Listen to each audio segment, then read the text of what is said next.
Than professional start to our life. Lovely to see you, to have you here. This is the session where David and I get together for a little chat about anything that's come to light through our work on sovereign leadership during the week, and in particular through our group sessions on sovereign dialogue. Mm. So it's things we've observed, common themes that are coming out, anything that's been that's come up for us that we want to explore more deeply, or that might be a teaching point, or an opportunity to explore sovereign leadership more deeply in any way. We bring it here and we have a just basically have a natter about it. We enjoy it. We hope you enjoy it too. Yeah. So this week we kind of had a little bit of a pre-meeting, and we've identified some of the ideas that came through. Um, and it's quite a varied bunch today. It feels like it's not, sometimes what we get is very cohesive, and today it feels like there is just some quite interesting little observations that came out through the session. So I don't know if you want to kick off, David, with any particular starting points that jumped out for you.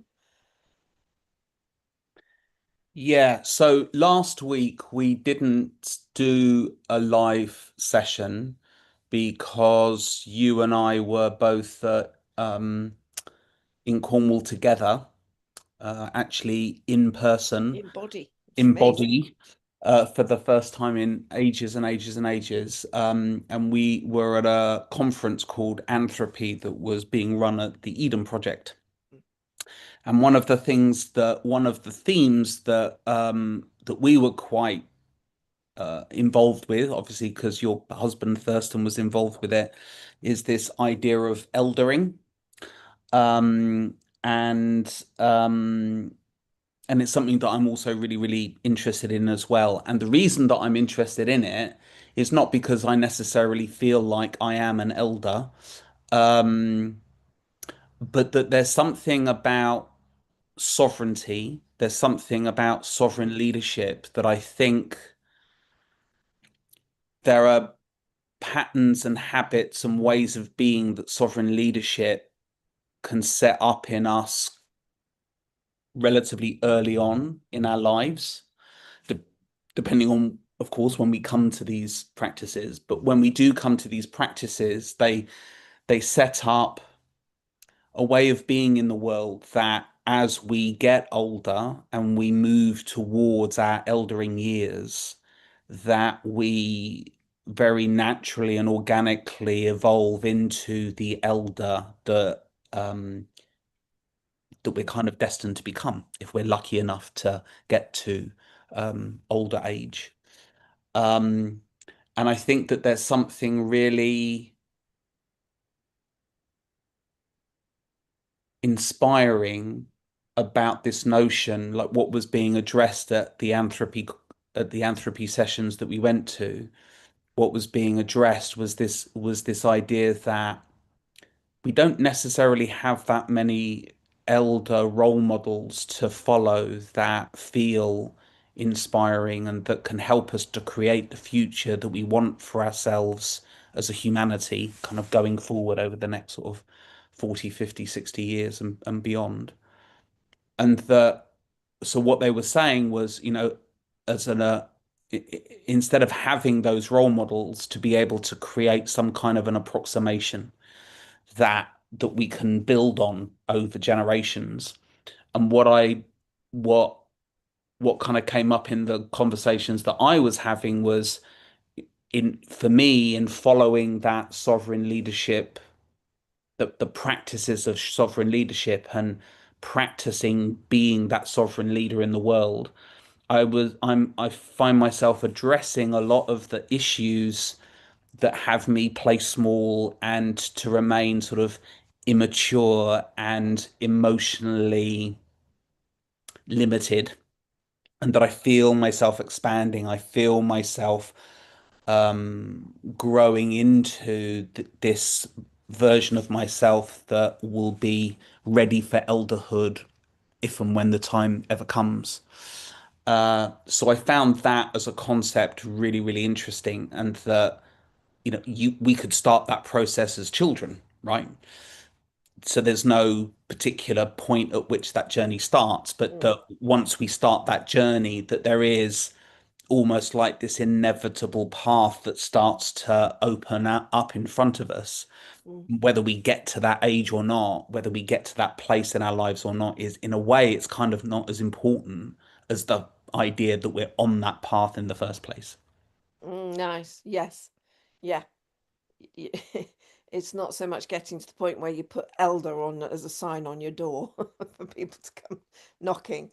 Yeah. And certainly not Although, on your LinkedIn profile. Yeah. yeah, yeah, Yeah. exactly. Um, although that would be cool, wouldn't it? Yeah.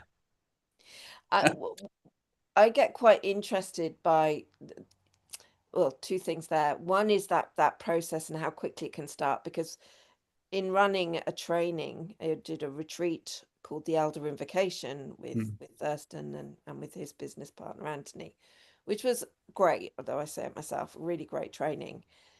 But one of the question was what was the first time you identified yourself as a potential elder? mm, And what was quite startling was, for me, it was when I was 17 and I was walking across the wreck of my village, and in my happy, skippity, totally oblivious teenage self, mm. and there were two little girls playing, and one of them said, "Ask that lady over there." And I was like, "Who's the lady?" Yeah. And it was the first time I realized I was reaching an age of authority for Mm, following generations. yeah. Clueless myself, totally. I was like, well, I wouldn't if I were you, but to be fair, I probably have got a bit more of a clue than you two, so maybe you should. Yeah. But that was the first time, and I remember it so clearly. Mm, And when we were talking about it, I was like, well, yeah, that was the first time I retrospectively now mm. identify that I was perceived in some sort of an elder role. Yes. Obviously not the elder, but an older elder. Yeah. Yeah. I know what you mean. um because one of the it was interesting in the session that Thurston and Sam ran at Anthropy. One of the principles they have about being an elder is that you don't choose to be an elder, you get called Mm, to be an elder yeah. because other people see that potential in you, want some sort of support from you, Hmm. maybe younger people or other older people kind of go, come on, you've got an opportunity here Yeah. to support in some way. And Mm, I think it is a, I don't know, maybe my self-determinism goes a little bit extreme, because I kind of I see that I could call myself into being an elder, at least to make myself available. mm, It's not that I then have to ram myself down anybody's throat and say, let me tell you what I get about this, or hold, you know, let me hold or be a bridge between what used to be and what now is for you to learn from, or mm, not throw the baby out with the bathwater, or whatever it is. But um, it's in every time we've done any work on this, the room does seem to feel the need and a lack for elders in our society. yeah. So it does feel like there's a great opportunity here for us as I trundle towards 60. I know I'm an elder to some people in my life. I don't see myself as an elder so much in our business model, or because I still see myself as a leader and an active business leader in that role. But certainly there are people in my life who I know see me as an elder, as Mhm. somebody they come to reflect, to help them hold a line, to throw ideas around and feel they won't be judged, and Mm, some of those qualities that you would hope to get from an elder. mm, mm. I have also, in my mind, started calling it old age shenanigans rather than being an elder as well, because I'm, I have a bit of an aversion to anything getting too Formal and solemn. rigid, and yeah, lacks a certain gravitas though. But yes, I get what you're saying. Yeah, Yes, get what you're saying. exactly. Yeah, Yes. Yay to not having gravitas and well, again, we noticed that when we were putting together the event, and I started up a little Pinterest page for us to have some images, and like there were lots of kind of solemn old people sitting under trees that were populated in there by other. Mine was all old ladies chewing gum and on skateboards. So, right. Okay. you know, and kicking up their heels. So, and I Well, think there's something there is that important sort in. of playfulness, isn't there? And there is that Yes, irreverence that yes, comes with elderhood that I think is really um that I think is really, really interesting. So so I've always been a really big fan of Star Wars. yes, And one of my big learning moments for me was in an Empire, The Empire Strikes Back. So this is the first film where you meet Yoda in yeah, the original three series. And Luke Skywalker goes to the planet that Yoda is in to be taught by the great Jedi Master, right? And Yoda appears, and uh, Yoda he acts like the fool, yeah, and but he says to Luke Skywalker, "Look, I know, like Yoda, you're looking for Yoda. Follow me. I'll take you to him." yeah, Right. So the next scene is in Yoda's house, and they continue the conversation. And it's within that conversation that suddenly Luke Skywalker realizes that this little green fella that he's just bumped into by accident is actually the Yoda that he's looking for. mm, And for years, I was like, why does Yoda behave that way? And my conclusion from that has been, and I don't know if this is true, but it makes a lot of sense to me, and I've spoken to a lot of people about it. It's like Luke Skywalker would have had a very, very clear idea of what a Jedi Master would look like. And yes, whatever that was, it wasn't a little 2 foot tall green alien with big ears. yeah, Yeah. and a funny So, speech pattern. and a very, very, very funny way of speaking. Yeah. So, so there was no point in Yoda trying to convince him that he was Yoda. He had to realize it from himself. And then there's this beautiful moment, right, where Yoda turns around when Luke Skywalker realizes who he is, and suddenly, he's that little bit taller, and he becomes very, very, very serious, very, very clear, very, very focused, and starts telling Luke Skywalker kind of like just how it is. Yes, this is how it is. Um, and for me, it's just such a powerful thing that what an elder can do is they can play the fool, and they can be you know, the solemn um, speaker, speaker to truth. Yeah, Yeah. What was it? Speaking truth to power. They can be that, and they can do that and flip it one way or the other, in an instant. Um, yeah.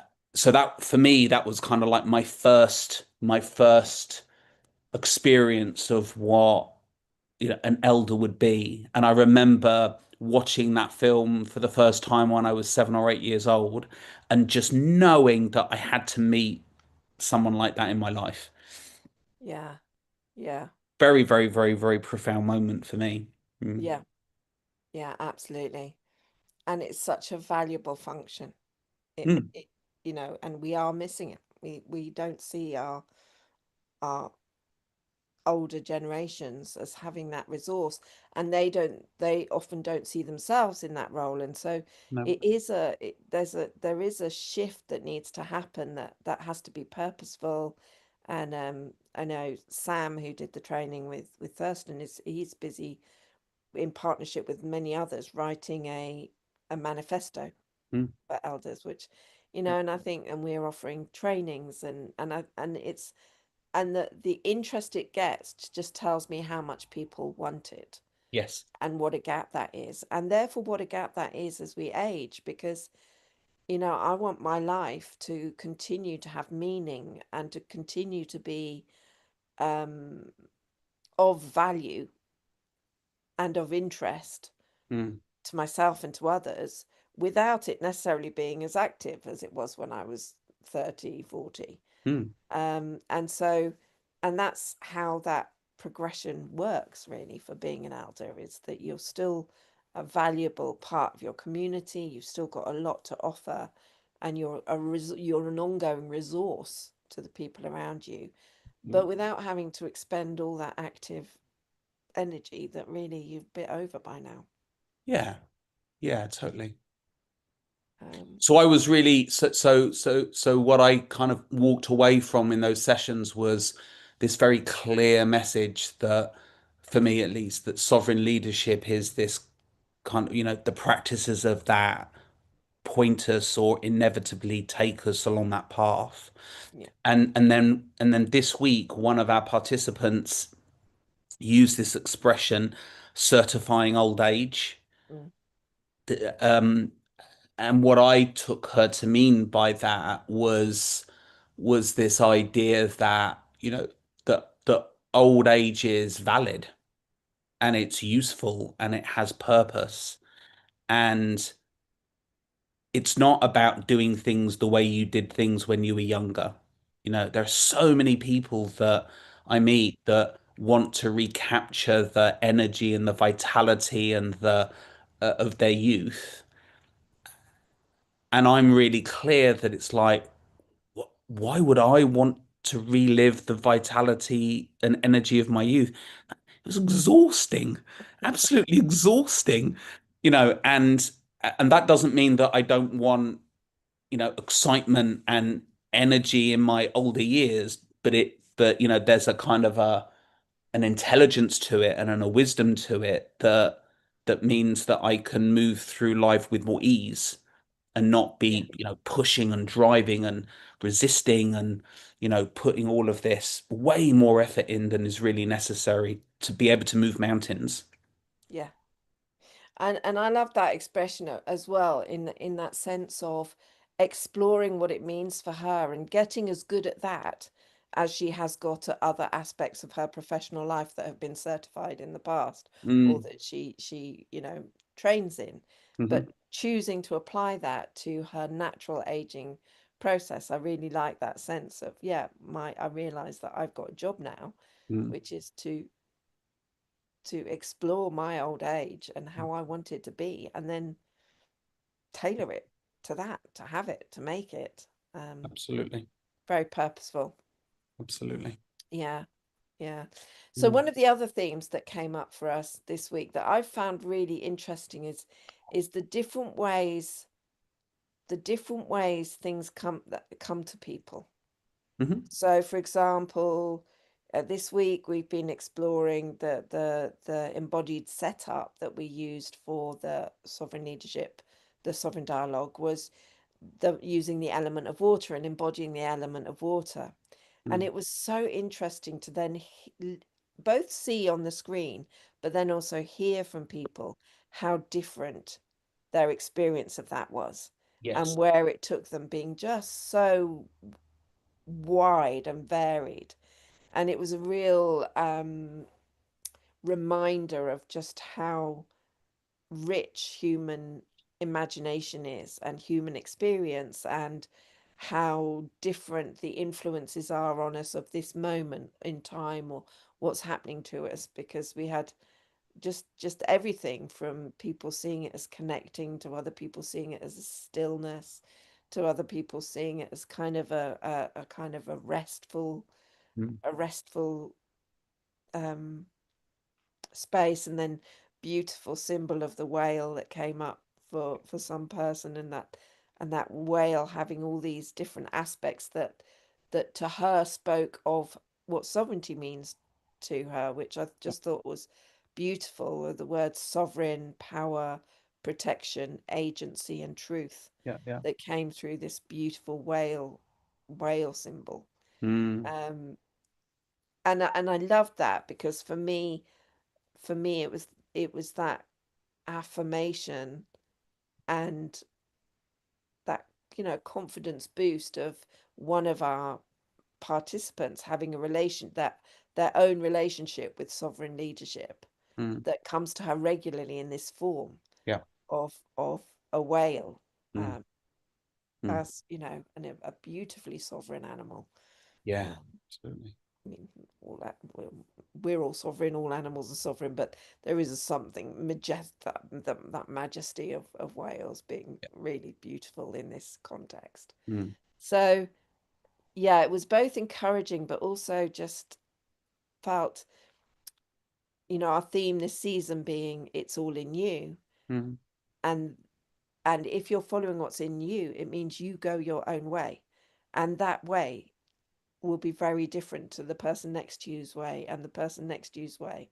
And so suddenly life, instead of being this monochrome, this is how you do it, 5 mm. steps, AI'd into neutrality, Yes. kind of um route march that we're Yep. all on, being Hmm. this these meandering, connecting, crossing pathways, one of which is jungle, which is somebody punting down a river, one of which is a hike up a hill, and one of which is, lying on a beach in the tropics, Yep. kind of thing. And it can Mm, be all of those and many, many others that I can't even get close to connecting with because it's not my imagination, it's not my sovereignty, it's not my relationship with what I'm exploring. exactly. Exactly. Yeah.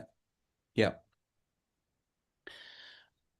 One of the themes that's also emerging because of this event that we're going to be going to in May, this seeds gathering, um, is also this theme of connecting deeply.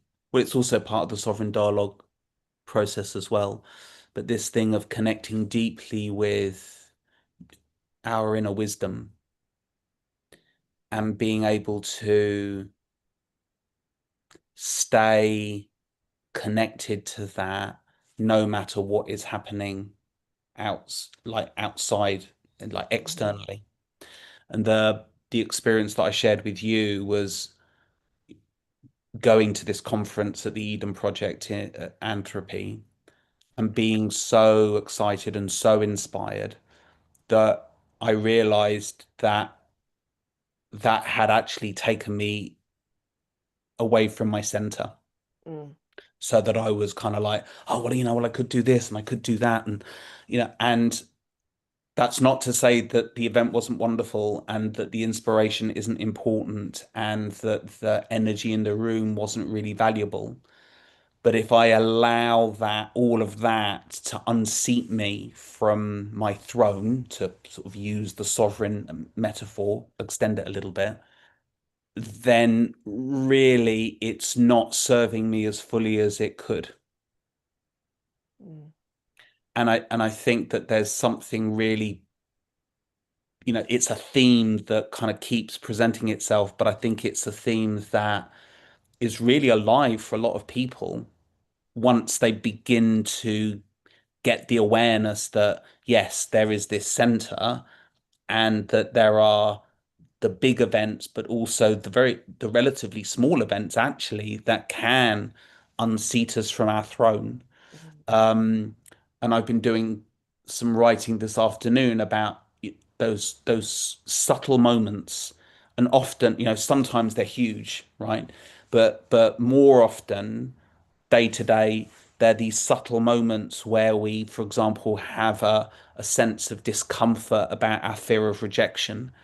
And rather than sit with that feeling of discomfort, we just hop over it and end up just behaving out of our patterns and habits.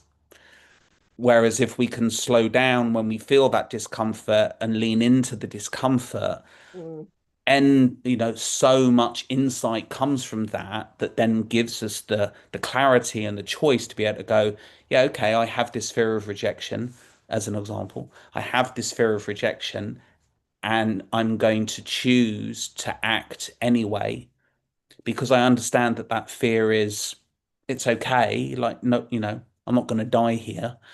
And so I'm going to be able to um, take the actions that I feel that I want and need to take to get to the goal that I want to get to. And if I get rejected, then that's okay. Yeah. Yeah, exactly. And it's that ability in any circumstance to pause was what we were talking about Yeah. today.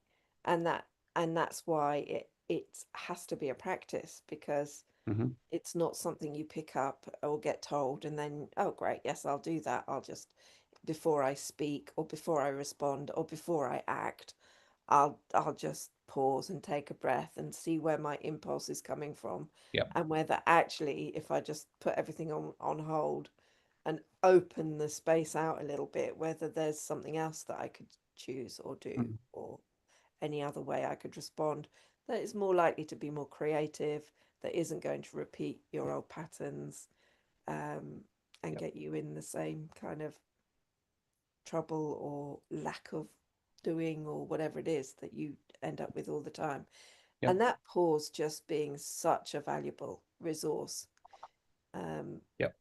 Having been working with it and supporting clients to use a pause as part of their daily practice, quite often I call it the golden pause, because it's Mm. got an inherent value in it that is very likely in many scenarios, particularly when it's applied in a business relationship, could save you money or lead you to money. Absolutely. Um, Mm. and certainly, anyway, lead you to being more settled, to experiencing things more, to being Hmm. more present, which is particularly for you at the conference, that feeling of just not being there, not being Mm. present because you're in the excitement and the, you know, Yeah. the reaction to it rather than your real relationship with it, Yeah. where you can make different choices and where you can hear the spark of possibilities. Like at one point in the event, and it was on the last day, and I was very tired, and it had been people, people, people for 3 days. It's Mm. a very full on event. There are so many sessions in each that you can choose from, and they're good quality. Um, so there are choices to be made, and at one point I was just going to go to one that I thought was quite important with Thurston, and felt quite nice because I'd be going with Thurston and feeling a bit tired. It was nice to be with my husband, and we just met Graham, in a friend of ours, in the connecting Hmm. between the two biomes. And he said, oh yeah, I'm going to the one about plant medicine. And I'd forgotten that I'd seen that and had been really interested in it. I was like, and luckily I was switched on enough to go, oh, I really wanted to go to that. Oh my goodness, it was so interesting. Mm. And there was so much work going on with um, hallucinogenic drugs and trials and Mm. studies, Yeah. that I hadn't been aware of. A lot of it happening in Cornwall, and I was just like, I was so grateful that I had Mm. A, met him, and B, listened, so Yes. that I went to the session that I'd really wanted to. That was one of the best sessions for me of the whole event. Oh, wow. Okay. Mm, Fantastic. yeah, Mm. Mm. yeah, exactly. Mm. Actually, and that takes us to one of the last points, which is that resonance of truth. Hmm. Because in one of our conversations, I said something along the lines of truth. Um, Truth has a sovereignty and resonance is the yeah, thing that I wrote truth down has a when you spoke. sovereignty and a resonance. Yeah. And it's what I've worked to for many years now, that sense that if you can clear the space enough, and then you hear something and it has a slightly tangible feel, slightly chewy kind of, there's just something that goes, yeah, Hmm. that resonates, that feels true in Mm. some way for me. And and that's exactly what I experienced with Graham, because as soon as he mentioned it, I was like, yes, that's the one I need to say yes to. There was a truth in it for Mm. me that that cut through my sense. I think the other one was much more work based or leadership based or something that I thought might be valuable for Yes. someone who's promoting sovereign leadership, or um, and so I think one of that quality of truth, it's a tricky one in our world of truth social, Hmm. which for me is anything but. Um, and in a world where increasingly, yeah, now here's something that really shocked me. Ipsos have a big presence at Anthropy, Hmm. and they come with armed with masses of amazing information from all their deep studies. Mm. And For at those one people that don't know it, Ipsos is they do um oh, polling and polling. Yeah, that's right. Yeah. So they ask people questions and yeah, so they've got this whole business that yeah, revolves they're a around it. research company and they do ongoing Yeah. yearly studies into things, so they see patterns and things changing. And one of the sessions there was somebody from Ipsos, and they were talking about fake news. Mm. I mean, the whole audience, I think our jaws did a collective drop when they said that, I think it was 42%, it was certainly over 40% of people, if the fake news that is being shared supports their thing, the thing they're passionate about, they approve of it. They support it. Wow. Over 40% of people are Mm. happy for people to lie if it's in support of the thing that they want promoted or furthered. Wow. And you could see the whole room kind of went, oh, Mm. God. Mm. And so for me, this conversation we've had about truth and truth that isn't, like, really isn't biased, because you've done the clearing out of your biases. In Yeah. order to hear that sort of truth, you need to have that. You need to have paused. You need to be free of the inherent bias that we all carry around with us and that is our starting point in any moment. Hmm. Um, or to hear it and then be able to reflectively do that, to check in with how true does that sound, and does that sound like the right approach for me, or the thing that really resonates is Hmm. is the language I often use for it. And it's such an important distinction for us in our world today, Mm. and it's so little followed. It's a precious skill, um, that I want to, wave from the rooftops and say, this is available to you people. You don't have to be a victim to the lies and the falsehoods that are being Mm. promoted as a daily part of our political discourse today. Yeah. There are methodologies that are within you that can be fairly easily learnt, that Mm. mean you can just separate out from that, because quite often what you get in those moments is, this means nothing to me, because Hmm. I'll get very riled about that sort of information when I know it's untrue and it's not. I'll go into outrage and how very dare they, and oh my God, our society, and that's taking me down a road that Yeah. isn't Yeah. healthy or helpful or creative for me. Mm. So when I'm in that ability to kind of listen for truth, often the truth is, ignore that, because it's not Mm. your agenda. It's not Yeah. doing anything for you. Mm. Just separate and get into your thing, get into your lane. Mm. Yeah. I'm really reminded of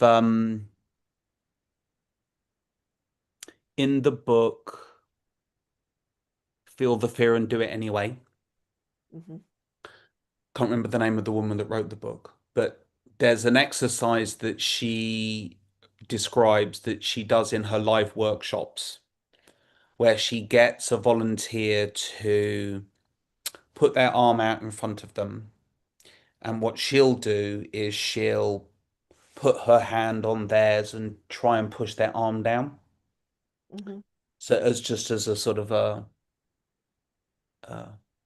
a starting point, right, to get a sense of it. And then she'll ask them to say to themselves something that they know is blatantly untrue and repeat it to themselves and feel the dissonance of that. Hmm. And then she'll ask them to put their hand out and she'll put her hand on top and she'll push their arm down and it will be so much easier for her to do it. Mm. And then she asks them to say something that they know is true, right? Even like my name is David or whatever it is, but you really feel it's true. And then when they put their arm out and she puts her hand on and she tries to push their arm down, their arm is infinitely stronger than the baseline time that she did it.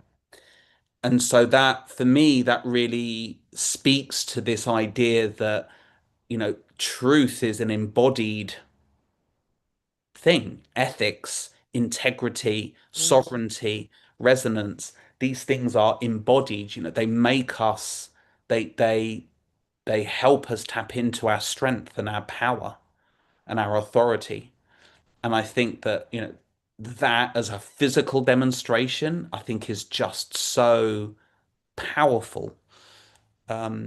For You can do it. You can do it with your fingers. So mm, if you bring together your pointy finger and your thumb, mm, and then you put two fingers in there and try and open it.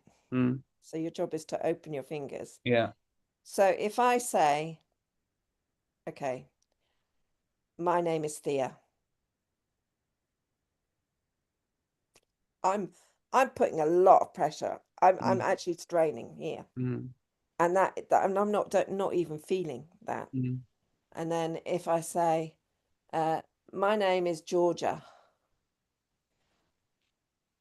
mm, just opens like a trap. yeah, It is fascinating, yeah, yeah, yeah, absolutely fascinating. exactly, exactly, yeah, Yeah. And I like you say that as evidence of there being some form of embodied resonance with truth is yes, there's something really reassuring about it. absolutely, absolutely. And we're not really talking about the the kind of the absolute truth of what is said on this post, or it's not so much that we're talking about, right? We're much more talking about, Yeah, it's is not this fact something that I checking. really want to be paying attention to? Does Mm. this serve me in some way, shape, or form? And I think that, just that feels like an important distinction to highlight.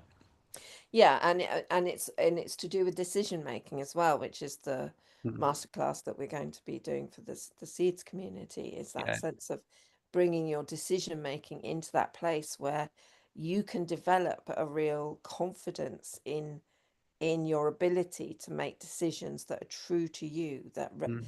that further your true agendas, your leadership, your wisdom, your path. Um, and getting a sense of that, and sometimes it is just a bit of experience, Mm. because sometimes sometimes we will just get it a bit wrong, and Yeah. that's life. Mm. But the more you do it, the more you feel it, and you start to feel it in your body, and you go, yeah, that it's got the expression that rings true. Yeah. Yeah. It's like it rings true because it's like in our bodies. Yeah. Nice. Yeah, I love that. Good. Okay, I think that's me complete. Have you got anything else you No, that feels like a wrap. So we're going into Easter. So or at least, well, anyway, Easter in the UK. I'm not quite sure whether um Russian Orthodox, Greek Orthodox Easter is different Yeah, from. they might have different Anyway, I dates. I won't go into that. Anyway, so Merry Easter, everybody. We're back for Sovereign Dialogue on Tuesday the 7th at 7 p.m. and Thursday the 9th at 8 a.m. UK time. And we hope to see some or all of you then. We'll Thank you put very a much. link to register in the chat in case you Yeah, in the stuff below. in Good. case you haven't got Go time. well. And thanks, Thea. See you next time. Thank you.